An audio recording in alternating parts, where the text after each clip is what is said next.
Madina Tlostanova. I'm professor of Postcolonial Feminisms at Linköping University in Sweden.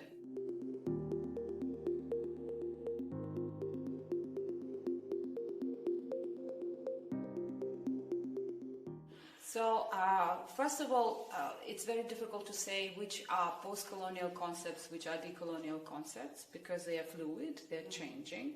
But generally, to simplify it a bit, post-colonial concepts are connected with post-colonial studies and post-colonial theory, which is a British product, let's say, a product of the British Empire and the studies of what happened in the aftermath, so to say. So it's mainly Anglophone and later Francophone as well. But other editions are very sporadic, and so other empires are not usually considered within the framework of post-colonial studies. These are, by the way, the more well-known concepts already, because they become part of the mainstream theorizing, and a lot of people use them outside of post-colonial theory, like the subaltern, for instance, or creolization, or mimicry by Homi Bhabha, you know.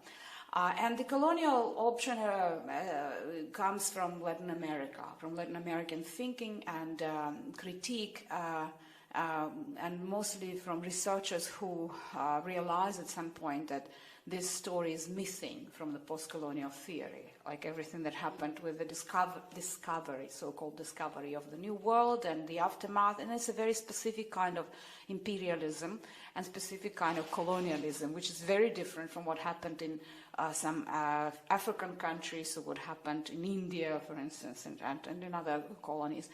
And they come up not only with a special set of historical, descriptive kind of concepts and terms, but also with an approach that questions and kind of defamiliarizes us with what we learn at the university, with what is given to us as a normative way of approaching modernity. Because one of the major ideas of the colonial option is that there is no modernity without coloniality, right? So this is a darker colonial side of modernity, and you cannot actually divide the two and say, no, we only have nice things from modernity, like enlightenment, human rights, democracy, because it all is possible due to colonialism and due to all of those people who suffered and died, and that's how money was made.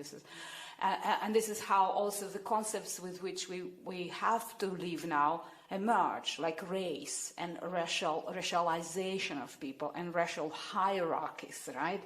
And not only racial, but later religious and class and others, they are all also part of modernity / coloniality. So in that sense, I think decoloniality goes a bit deeper, because it doesn't just describe colonialisms of different kinds or imperialisms. It does not, just critique them in a specific historical situation, but it tries to understand how modernity as a whole, as a global phenomenon, was produced, was invented, and then was imposed as normative. And then we stop noticing that it's actually a discourse. It's not reality. It's something that is still taught at the universities. It's still part of a lot of other things, politics, and it's very hard to decolonize that. So in that sense, they overlap, because both things, post-colonialism and decoloniality, they deal with colonialism and its aftermath. But maybe decoloniality deals more with epistemic issues, with aesthetic, with affective issues, with gender as well, and sexuality. And so they question these backgrounds of modernity, what it's based on, and what frame of thinking and looking at the world it imposes on us and teaches us to agree with, and what to do if we are not happy with that, how to decolonize from this.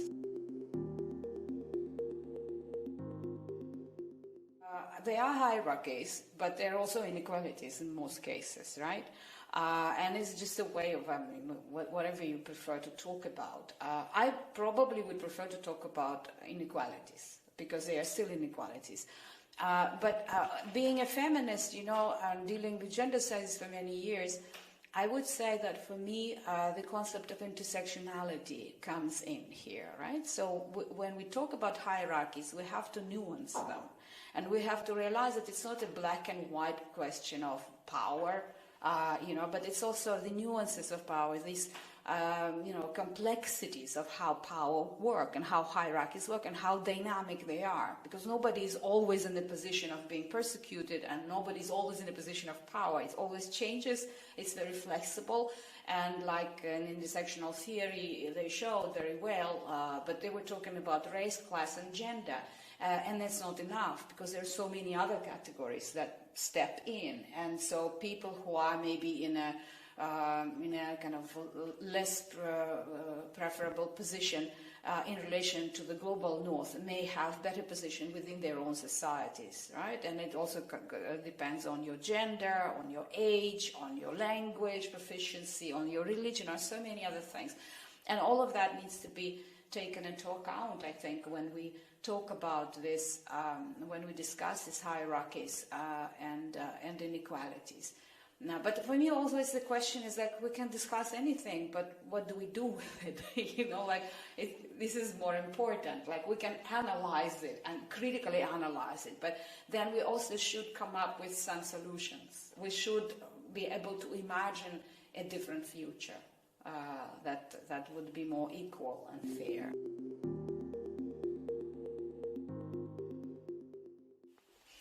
Well, power, I would say that it penetrates all of these relationships, right? It's always, first of all, about power, and even if it's hidden under something else, like cultural differences or this or that, but it's always about power. And unfortunately, in racial capitalism, it's also about money.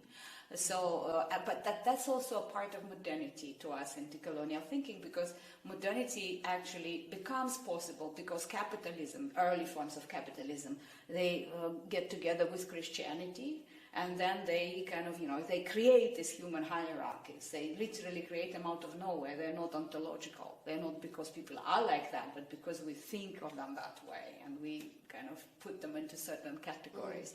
And that's why they needed the category of race, because race allows you to say, okay, this person is worth something, and this life is worthless. It's kind of dispensable. And it's awful that it's still like that, because today the same logic is applied to refugees, to migrants, to people who are seen as others. So that is all about power, unfortunately, and that's why it's so difficult to do anything with it. Because, of course, those who are in power, they don't want to do anything with their power. And it's very hard in capitalism, in neoliberal capitalism, to build any structures or institutions or even events that will be outside of this power structures and rigid hierarchies, which I think is necessary. Because you cannot do anything within existing institutions, I think. I'm very pessimistic about that. I think that we have to go beyond and go outside and try very small scale first, but try to build something alternative. Well, you see, for instance, I work a lot with people who come from Central Asia, and I hear a lot from the activists who work in the area of gender studies and gender activism. And I hear a lot from them that they deal with this dilemma when there is no local money, like they don't get any funding from the government, for instance, or from any local business, right? But they get money from the West. They get money from the outside. Like when in the 1990s they started to open newly founded gender centers, or women's centers, or women's studies centers, depending on what it was based on. Mostly it was money coming from the Western foundations, like Soros and all that.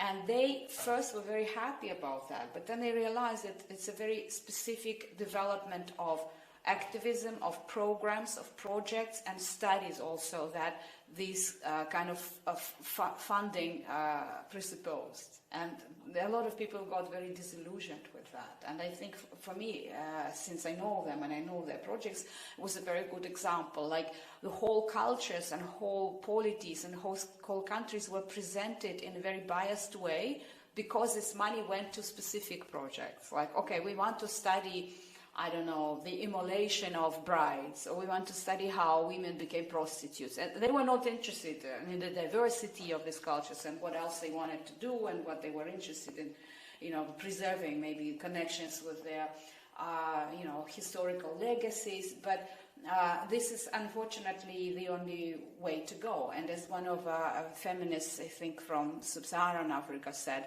it's a politics of the belly. You have to eat, and you work in the NGO, so you follow that, and that's why I think that sometimes you become tricksters, because you have to go around this power, and you have to somehow play with it, but also use it to do something good for the community, and it's a skill. You have to really develop it.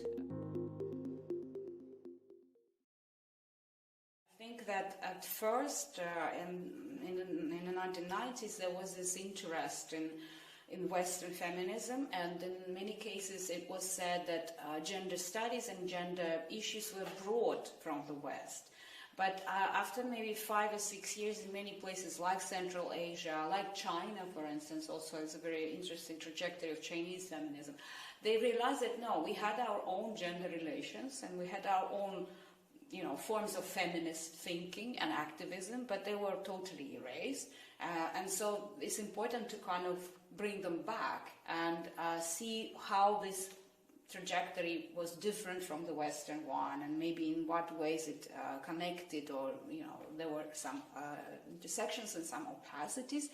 And so this is what people started doing, and now I see a revival of that in many places where before people were just reading Western standard feminist texts, and then I think the moment comes when they realize that no, it's not working. And I see that a lot with students, which makes me very happy. Like in the place where I work now, we have an MA program, which is called Intersectionality, Gender and Change. And it's an online program, so anybody can take it. You don't have to go to Sweden to study.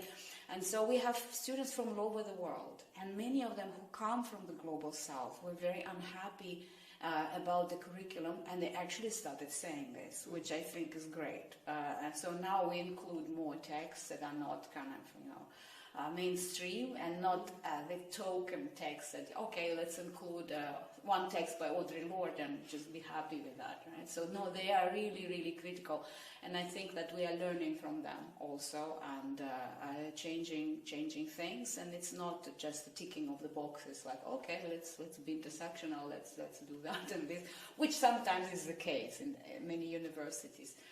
So I think this process has started, and it also has started in places where you wouldn't think of it before. Like, as I said, Central Asia. Like before, they also didn't have access to texts, now it's changing because there's a younger generation of people who go abroad, they know languages, they can read things, and that also creates a different atmosphere, I think. And intersectionality then works better, I think, as an approach. So I'm very hopeful in that sense.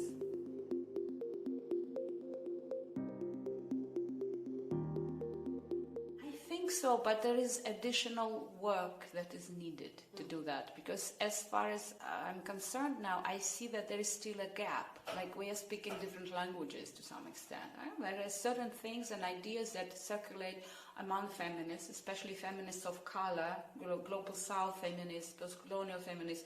Then there is like indigenous feminism and indigenous thinking.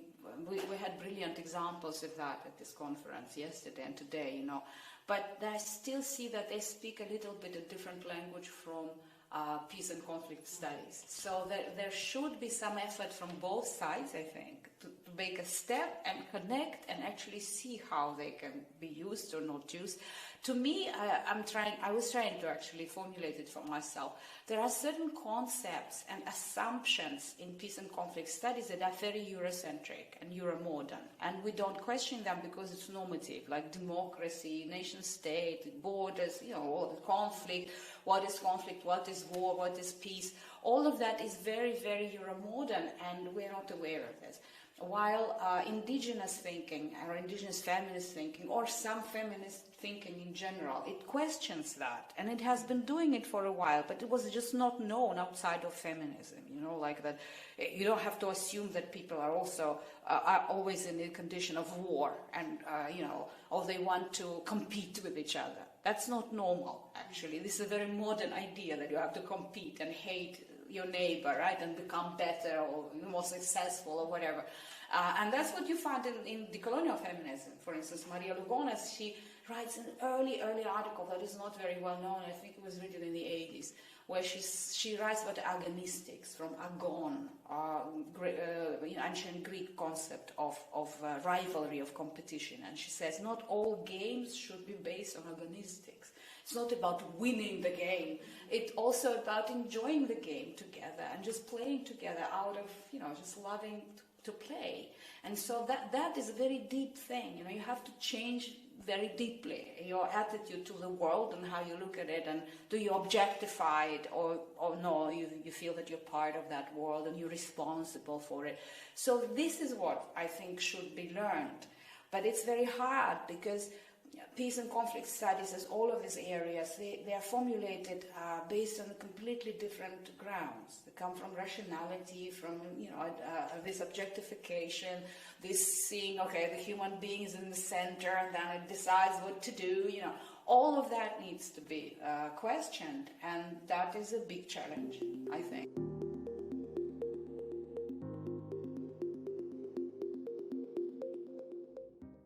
Yeah, it's a very complex question also, because for a very, very long time it didn't exist there. Nothing post-colonial, nor decolonial or anti-colonial existed, because Soviet Union managed to present itself as a decolonizer. It sold itself to the world and also to the populations inside as if it was decolonizing and setting free all of these former colonies of the Russian Tsarist Empire, and people really believed in that. While in reality what happened is that during the revolution in 1917 and a little bit later, there were many polities or proto-polities that became independent nation states, like Georgia, like several countries in Central Asia, like the Baltic countries also. They all became independent, but only for 1 year, 2 years at most, right? Or sometimes several months, because then they were recolonized, because they were lured back into the Soviet Union. Or you will have, some rights, you will be called republics. But in reality, of course, it was slavery for most of them, because they didn't have any rights. They were not allowed to leave the Union. It was not a real confederacy or federation as it was presenting itself. It's the same now with contemporary Russia. So, but there was no language for that. And I remember when I started writing about it 23 years ago, people they couldn't understand why I'm writing about anti-colonialism or post-colonialism. We don't have colonies, they're not colonies, just completely dismissed all that. And only now, in the last 4 or 5 years, people started very actively hijacking this post-colonial, decolonial discourse. Now everybody's decolonizing something there, It's amazing. Like, people don't even understand what it means. They never read any of these basic texts, like Kahano or anybody, but they just decolonize everything because it's a new fashion, and especially now because of the war in Ukraine, because this is a discourse that is used a lot. And so now everybody wants to decolonize. But at the same time, I'm now criticizing my colleagues, like the academics, right, and people who are public intellectuals, let's say. But if you look at the actual people, at the social movements, it's very different. And I'm really happy that there are movements like that in the Caucasus, in Central Asia, in Siberia, and the far north. There are groups of activists who are coming to this decoloniality by themselves, not necessarily reading some chapters from textbooks or whatever, or articles. That it just comes from their indigenous cosmologies, thinking of this necessity and need for them to restore their dignity as people. And there are a lot of these grassroots movements also, and some of them contact me, and I really love talking with them, and I just imagine a time when they kind of make a coalition of some sort and work together, yeah.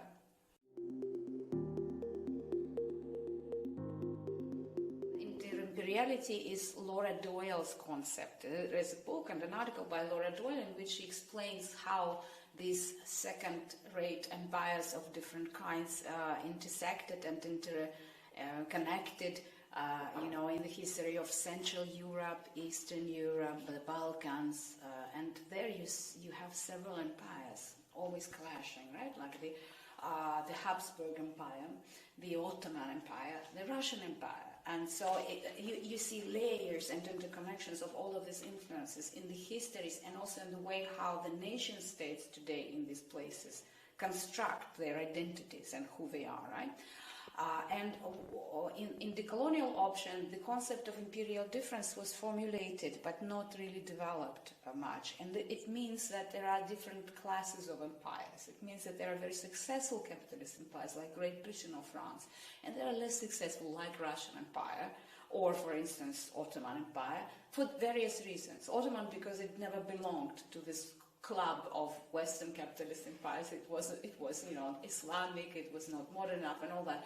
And so it was always catching up and trying to mimic and trying to be whiter than it was, let's say, and all that.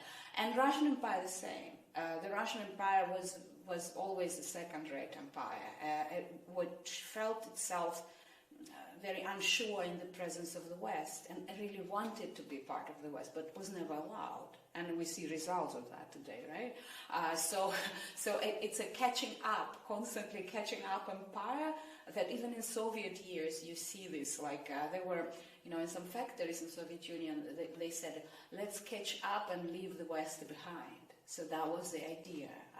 But then, of course, it's continued now in caricaturistic forms, or it's like rejection of the West because it didn't allow us to be part of it. But I think that Russia has to overcome this. It has to decolonize itself. It has to kind of make sense of this and come up with a different, identity, I guess. But it's a huge work, and I see contemporary Russia as it's a quasi-empire, because all of these ideas that are sold by Putin or his kind of gang, they are not real. There is nothing behind that, because they don't really want to come back to Soviet Union. No, because it's a rogue state. It's a neoliberal rogue state from the darker side of modernity. That's what it is, stealing everything. So I think that they need to come up with this identity, which so far nobody is able to do. Because I always say that it's a huge population of 140 million people that don't share anything except for the passport. They had the misfortune of being born there, but they don't really, they don't have common values or anything, which is necessary, right? If you belong to some country or empire or nation state or whatever. So there is a lot of work on that. And I think that the concept of imperial difference actually helps to understand that, because it complicates the whole situation even more. When you speak about colonial difference, it's clear, you have the colonized nations, you have the indigenous people, but here it's like, it's empire, but it's an empire that feels itself a colony in the presence of real empires and real Western countries, right? So, and then it goes to its own colonies and doubly colonizes them, because then they have the pressure from Russia and from the West. This is what Ukrainians now write a lot about, this kind of double coloniality that they have, being between the devil and the deep blue sea.